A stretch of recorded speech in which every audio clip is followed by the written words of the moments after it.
and good morning again. It's always good to be back here, and it's good to come home for the holidays. So thank you for having me. I want to start this morning with two disclaimers. One, I don't know nothing about birthing no babies. And yet I'm going to be talking about it today. Two, 20 years ago, I had a bout that affected my kidneys, and I ended up passing enough kidney stones to make a necklace and matching earrings.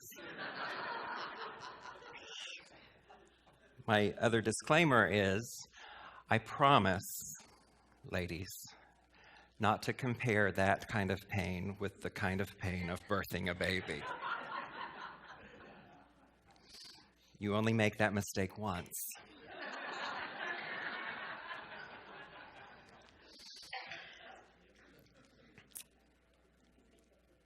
You may see the title of my talk today is The Adventure of Waiting. Advent is the season in which we are living, the 4 weeks leading up to Christmas. When I was in seminary, I took a course in Latin, one in Greek, one in Hebrew. And this particular word, Advent, comes from the Latin adventus, which means coming. The coming of whatever is about to be made manifest. Of course, in this season, we talk about the coming of the Christ child. And Advent really is this time of expectation and preparation for the arrival of something or someone. Metaphysically, we interpret the Advent season as a time for increasing our capacity to experience the Christ nature or the divine presence within us. My favorite terminology is that Buddha nature within us. I have lots of Buddhas in my office, and they're all kind of round. Have you noticed? To me, that represents the O of oneness. The Buddha got that. Jesus got that. Lots of master teachers get that. You get it from time to time, and then we seem to lose it. The Advent time, again, is that time of preparation. 4 weeks leading up to the arrival or the coming of the Christ. I have, for the last 4 years, been practicing a spiritual walk through Advent. Advent is represented by 4 weeks, 4 Sundays, each one of them a different word or phrase that we sit in the silence with and take it to the very center of us and ask certain questions. The first week of Advent is that of faith, thinking about those questions. What do I have faith in? You know, the sun is probably going to rise tomorrow. We have faith that that's going to happen. But what else do you have faith in? When you stand in front of the mirror, do you have faith in your dreams, your hopes, your desires? Do you have faith in another person outside of you? Do you have faith in the God within you? The second week of Advent, which starts today, is the word peace. We sing about it every week. Let peace begin with me. We have phrases. Simone is wearing a shirt today that says peace on earth. Peace is an interesting subject, isn't it? We're going to talk about that a little bit. Next week in the Advent calendar is the understanding of love. And one of my favorite quotes from Unity's co-founder Charles Fillmore says, "The nature of God is love." And when you ask those certain questions about what you love and what love is, and then stand before the mirror and recite that again. The nature of God is love. The nature of who and what I am is love. Then it being expressed into the world takes on a whole new meaning. And then the last week of Advent is that of joy.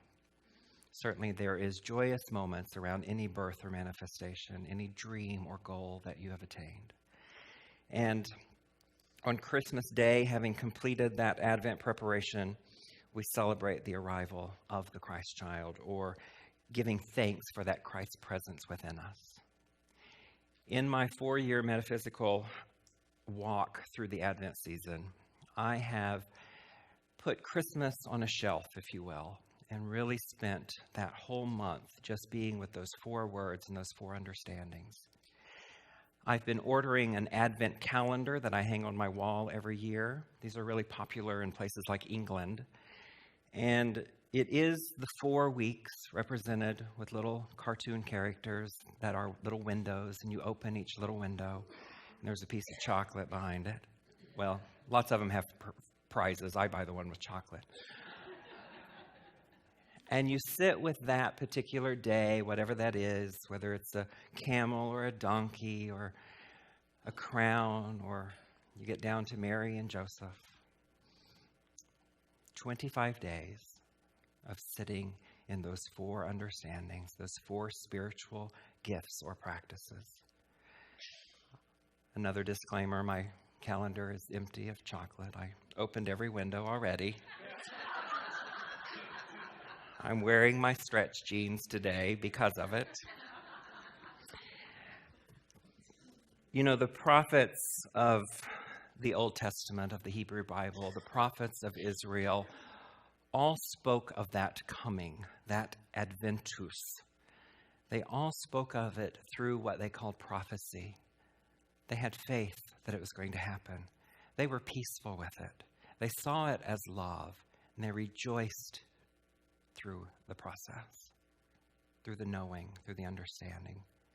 They called it truth. They believed it so much that it must come to pass. But prophecy is just a narrative. It's a story. Every time I'm on this stage, I mention that word, don't I? You think you're just coming back to the same sermon over and over. But that's what anything and everything is a story. Whether it's prophecy, narrative, story. And the story of Christmas has changed countless times over the years. What we do today is more pagan than anything. There's nothing wrong with that. I celebrate it. The story in the Bible, whether it's in the 4 Gospels or in the Hebrew Bible, is just that. It's a story. Each one a little different. Every one of the Gospels tells the story a little differently. And then we continue to interpret the story. We live into it. It's always evolving. Some of my greatest myths or misconceptions about the nativity understanding that you have all seen played out on stages here and there and everywhere, whether you were in a nativity scene as a child or your children and grandchildren are doing it now. You see that we come to celebrate this birth in December. That's just a story. It's pretty common knowledge in historians' understandings that Jesus was not born in December. The time in which everyone was traveling to be taxed, which, of course, as you know the story, Mary and Joseph were doing just that. They wouldn't have required that at a really cold season. They would have required it either in the spring or the fall when it was comfortable to travel that far. The story continues in that we see Mary riding on a donkey. The actual understanding of that with historians is that there were more camels than donkeys. Try to get up on that when you're pregnant, right? Don't even get me started on that born of a virgin thing. It's a great story. Possibly true. But is it true with a small t or a capital T? Is your story that's about to be birthed through you true with a capital T or a small t? How are you holding it? Do you have faith in it? Are you peaceful with it? Are you loving your story? Are you rejoicing in the telling of it? One of my favorite stories in the nativity scene is that of the wise men. How many are there? Bunches. Better answer. We only see 3 on the stage, right? The truth is, there were more than 3. They would not have traveled that far with only 3 kings or 3 wise men. They would have probably done what most kings and rulers of the day did, which was to gather in sets of 12 Everything is a 12 in the Bible. Have you noticed? 12 disciples. We celebrate 12 spiritual powers. 12 lots of 12s, right? 12 days of Christmas. We're still continuing that story a little bit. My favorite part is they're always there at the birth. It's a great story. It's just not true. Those wise men traveled over 2,000 miles to see Jesus in terrain that was sandy and rocky. They had to gather all of their supplies, an entire caravan of people. They were carrying precious cargo. Those 3 gifts, gold, frankincense, and myrrh, were incredibly valuable. They had bodyguards. They had caravans of bodyguards. It took time to make all of that happen. They had to gather their supplies for the road, the food, the drink, taking shelter with them, tearing it down, putting it back up. And yet we only see the 3, right? Interesting story. The truth is, it probably took them anywhere from 2 to 4 years to get to the Christ child. None of the Gospels say that he was a baby when they arrived. They say he was little. He could be a toddler. They arrive with that gift in hand. They present it to him. Can you imagine that conversation? They've traveled 2,000 plus miles through the heat, through the understanding that not all of them will survive. And they hand it to this little boy. And what do they say? Just know this is for your birthday and Christmas.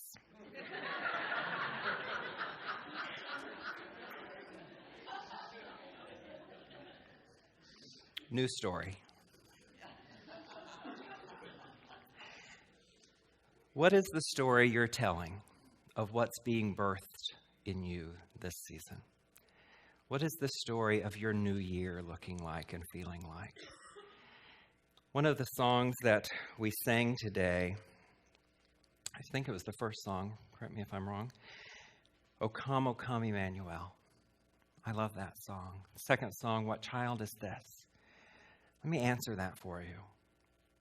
You. What child is this that was born? What child is this that's coming? You. The great I am, that is you. When we look at that song and break it down in metaphysical terms, we see the words, O come, Emmanuel. Emmanuel means God with us. More specifically, God within us. Certainly, God is all around us. It's the allness and isness of the divine presence. God with us at all times. There's never a spot where God is not. The next phrase, though, is interesting. O ransom captive Israel. What does that mean metaphysically? The captive part is what we are holding in mind. In Unity, we talk about law of mind action. What you're holding in mind produces after its kind. So, I titled this talk, The Adventure of Waiting. Because whatever's coming, whatever's being birthed, whatever's about to be made manifest in your life, there is a point right before it actually happens that we call the waiting period. How many here have birthed a baby? Congratulations. How many have birthed a dream, a hope, a desire? There was a point at which you waited, right? You waited for it to come about. Not always a comfortable wait. The preparation for it is not always fun. There's lots of things that are held in mind that are a little worrisome, a little stressful, a little anxiety. You ever been to the doctor's office and you go into the waiting room and you sit down? Your appointment's at 10 o'clock. It's now 10:20. It's now 10:30. You're waiting. And what are you doing in the waiting? Getting a little frustrated. Getting a little more frustrated. Someone else comes in, they're coughing and hacking and sneezing all over you. Now you're getting a little worrisome. I don't need all of that because I got this already. It's the reason I'm here. What are you doing in your waiting? It's an interesting question, isn't it? The truth is, what you're doing in your waiting is you are manifesting. You are preparing through whatever thoughts you're holding captive in mind. Metaphysically, that's what that song is all about. Israel, metaphysically, means the I am of who and what you are, your connection with the divine presence. You're holding in thought something that is of worry or anxiety or stress or fear. Sometimes you're holding some joy. Sometimes you're holding that understanding, that expectation. But how often? We use the word captive because it means just that. You are in bondage with it in mind. But just before that phrase was the word ransom. In traditional Christianity, they talk about ransom a lot through the blood of Jesus. We talk about it at Easter more than Christmas. But we in New Thought and Unity understand the same thing. The ransom has been paid. We don't necessarily talk about the blood of Jesus, but the love of that divine presence. The peace of your very soul. The faith of who and what is being made manifest. The joy of it all. The ransom was paid because it's innate and inherent within each and every one of you. Isn't that good to know? You are free, and yet we choose over and over to be held captive again in mind. Have you ever experienced that kind of waiting before? When you get a little frustrated? I'm in airports all the time. And when I get off the airport, off the plane, I see these happy reunions. Those people have been waiting at the concourse for their loved one to arrive. You've been there. You've done that before. Now think about that loved one being the divine friend. Whether you call him Jesus, God, Spirit, love, whatever name you give it, it's all the same. What are you doing in your waiting? Many times in the airport, because airplanes are notoriously late, we get a little distracted in our waiting. You're at the concourse, you're waiting, and now you got to pee. So you run to the bathroom and you come back. And you're waiting, and now you really need some coffee. So you go get coffee. And you wait, and you get back in that moment of expectation and preparation, and you see another reunion taking place. And you're distracted for a moment. You're rejoicing in their reunion. That distraction is really interesting because the truth is we get distracted a lot by that negative thinking, by a distraction that is a little less than the good that we talk about, a little less than the highest good that we're trying to achieve. Our peace comes not from the outer, but from that divine inherent understanding and knowing. You're standing at the concourse and a policeman drives by on a Segway. You're distracted for a moment, asking all the questions. Wonder if I could do that. Wonder if I could balance. Wonder if he really needs the helmet. All of the questions. But here's the thing. You were distracted for a moment. But did that take away from your wanting and preparing and expectation of receiving your friend? No. It didn't mean you were a failure. You were just distracted. So you come back. Really, that's what our fourth unity principle is all about. Our principle says that through prayer and meditation, we can align once again, come back to center, to the knowing of truth. That's what that particular practice does for us. When we get distracted through thoughts of worry and stress and anxiety, whatever practice you want to put into place, we call it prayer and meditation, but it takes many forms. It could be yoga, it could be music, it could just be quiet, it could be a walk in nature. Every thought is a prayer. Did you get that? We come back, placing all distraction aside, ready to receive. There's lots of studies out there about what waiting feels like internally, what we do with it. When I was traveling a lot through Houston, I really got pretty familiar with that airport for a while. And interestingly enough, through their customer service line, they began to gather all of the complaints that came into the airport, and they started to rate them so that they could work on each complaint, each kind of bucket of complaints, make customer service a little better. Their number one biggest complaint was that it took too long waiting at the luggage carousel for their luggage to arrive.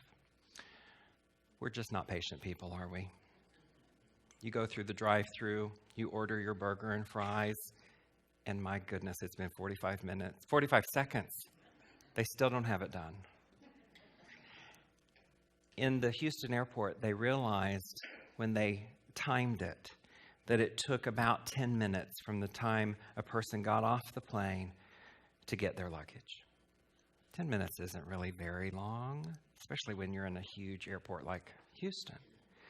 But the industry standard is 7 to 8 minutes. So they tried to chip away at that a little bit, and they wanted to get closer to 7 to 8 minutes. So they did all of these things. They put all of these practices into place. They put new staff at the place of getting the luggage off the plane and putting it on the carousel, and new staff at the carousel. And they reduced it to 9 minutes.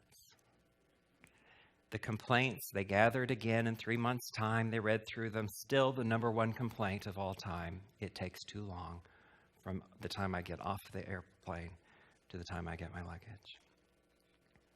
So they went back to the drawing board, and they put more people in place, and they did other things. And then someone, I'm sure it was a woman, said, "I have a brilliant idea. Move the arrival gate further away."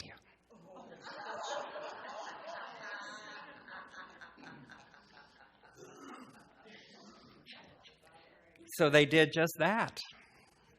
Planes arrived further away.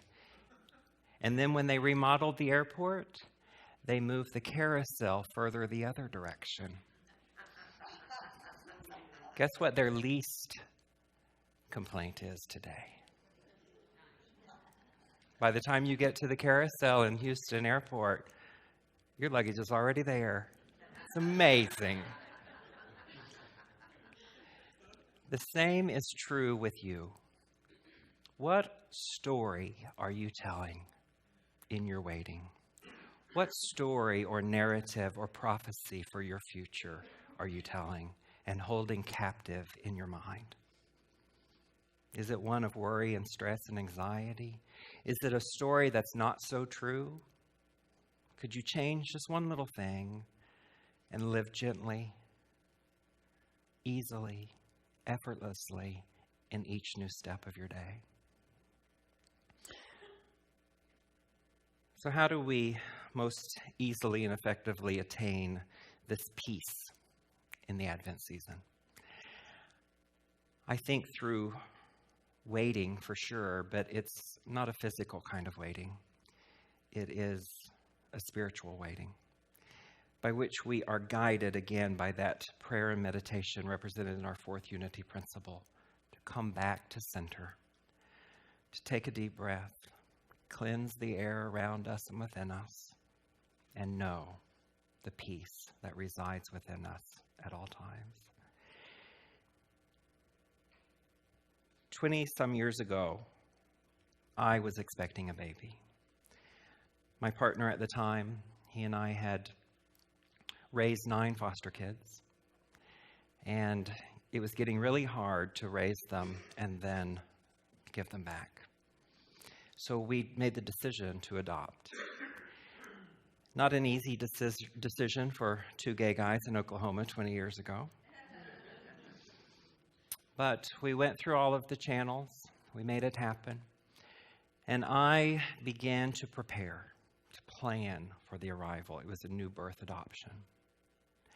I painted a nursery. I bought a crib and all of the good stuff that goes with it. I had an entire changing table with the diapers and the powder, all the little stuffed toys on the floor. I was ready. We were ready. And then the day of the adoption, for reasons I shouldn't share today, it didn't happen. And for the next 2 months of my life, I was the one in that nursery, laying on the floor, crying my eyes out, having spent all that preparation, all that time, all that energy in preparing for the birth of a child. I just didn't know it was my own. I didn't know that it was my healing. I didn't know that it was my coming to know the truth of who and what I am. That the truth is, that child that was born is exactly where she is meant to be today. Exactly. How do I know that? Because it's where she is. See how easy and effortless that becomes? I ask you, what are you preparing? The truth is this, whatever you're thinking. If you're stressing out, you're preparing. If you're blissfully awaiting, you're preparing. If you're worrying, you're preparing. If you're appreciating, you're preparing. So what are you doing in mind? What's being held captive there? Because here's the greater truth. The ransom was already paid. It is the peace of who and what you are. Come back to that. Know that. And let this birth that's happening within you be birthed through a channel of peace. Namaste. Thank you.